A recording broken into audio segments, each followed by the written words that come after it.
At the end of this course on communication, I want to introduce the concept of relevance.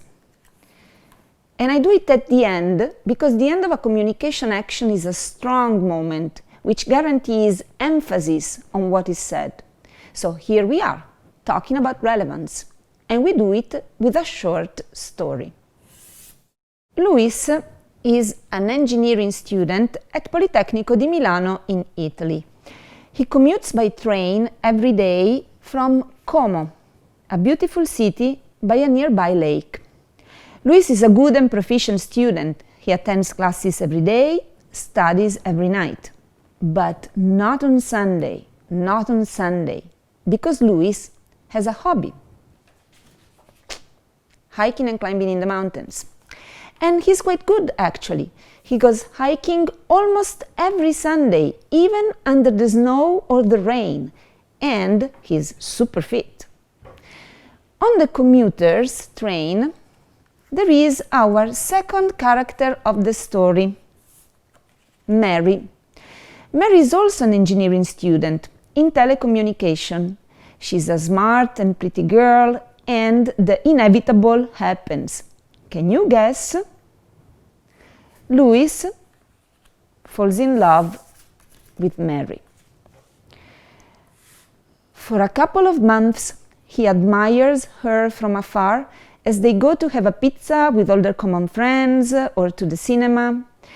But then he decides he cannot wait anymore. So he asks her for a date. A normal date? Of course not. He asks her to go with him on a hike. And what does Mary say? Being a girl and a telecommunication engineering student, Mary has detected with her antennas that Luis is in love with her from moment zero. After widely discussing the matter with her friends, she has decided that she also likes him. And so she says, "Yes, why not? I'm coming." Mary, you know, is the quiet type. She doesn't work out. And what's worse, she's never been on a hike all of her life. She doesn't even have any proper equipment, so she goes shopping. She gets told into buying a pair of hiking shoes that are a little bit too small, but you know, are on sales. As backpack, she resumes the backpack her grandfather used during the First World War. At this point, the third character of our story steps in. Mary's mother, who, like Mary, has never gone hiking, zero experience. Mary's mother says, "Oh, my dear, you're gonna be exhausted, you're gonna starve, you need to bring food." So she fills the backpack with energy bar, chocolate bars, canned tuna, boiled eggs, sandwiches, lasagna. And shouldn't we worry about cold as well and rain? Sure we should. And that is how an additional jumper, a raincoat, additional socks, additional shoes find their way into the grandfather's backpack. And Mary is good to go. The day of the trip dawns. Sunday, June, northern Italy. It's pretty warm and gonna get worse. At 6 a.m., Luis rings the bell. It's a little bit late in his book, but he didn't dare ask Mary to leave earlier. They get by car to a small town over Lake Como, and they start hiking. The destination of their walk in the mountains is the Rosalba hut. The elevation gain to be covered is 1,000 meters. Not much, in Luis's opinion, just a nice walk. In anyone else's opinion, it would be a strenuous hike. They start on the trail. At first, they chat nicely about this and that, and Luis feels he's in seventh heaven. I knew it, she loves me, we are just meant for each other. Time passes, the sun rises high in the sky, it gets warmer, the trail gets steeper, silence falls between the two. Have you ever experienced one of those really unpleasant situations in which you are with someone, you're kind of supposed to interact with that someone, and that someone does not want to interact with you? No matter how hard you try, she will not react, and you really feel frustrated. You get it? Okay, that's the situation Luis is in, turning from bliss to despair, utter despair. She does not love me, oh my God, I will never find another girl like her. Truth be told, this is not the problem. The problem is that Mary is dead tired. The backpack is too heavy, the boots are too little, and the pain is excruciating. But she doesn't want to complain.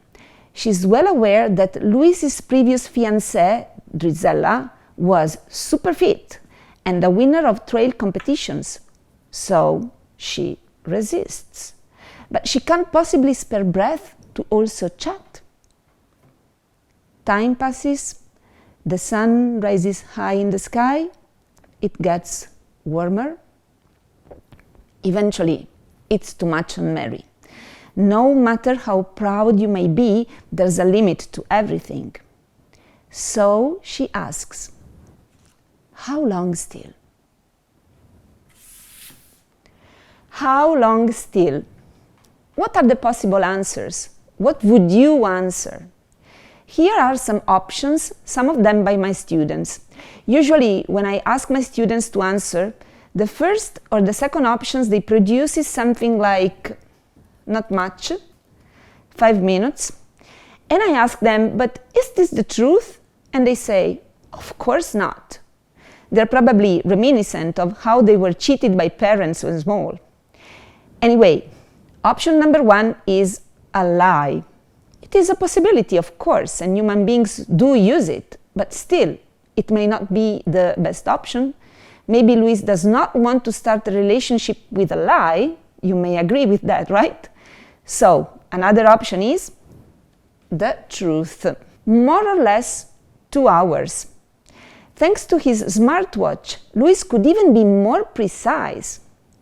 At this speed, my estimation is that we will reach the hut in 1 hour and 56 minutes. There are still 737 meters in elevation to cover. Note, please, that this is the answer a chatbot could give, the as accurate as possible truth. And then there are other options like, are you tired? Or why don't we stop? The options are actually innumerable, and every year, asking my students, I discover new ones.